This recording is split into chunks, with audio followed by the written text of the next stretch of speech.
બહુપદી ચેપ્ટરનો અગત્યનો એમસીક્યુ એક ત્રિઘાત બહુપદી આપેલી છે x³ - x = 0 અને વાસ્તવિક બીજ 3 છે એવો પ્રશ્ન પૂછવામાં આવ્યો. વિધાન ખરું કે ખોટું? જો આપણે ગણતરી કરીએ, અગત્યનો એમસીક્યુ છે. આમાંથી પહેલાં તો કોમન નીકળશે x, એટલે અહીં વધશે x² - 1 = 0.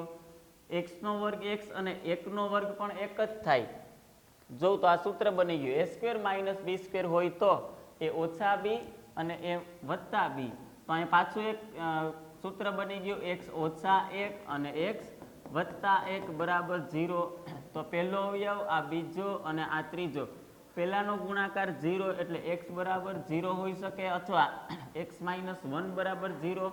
એ 1 બરાબરની આ બાજુ આવે માઇનસ તો પ્લસ થાય, અને +1 બરાબરની આ બાજુ આવે તો -1 થાય. એટલે કે 3 અવયવ પડ્યા. ક્યાં ક્યાં? એક 0, એક +1 અને એક -1. તો આને 3 વાસ્તવિક બીજ મળે. વિધાન સત્ય છે.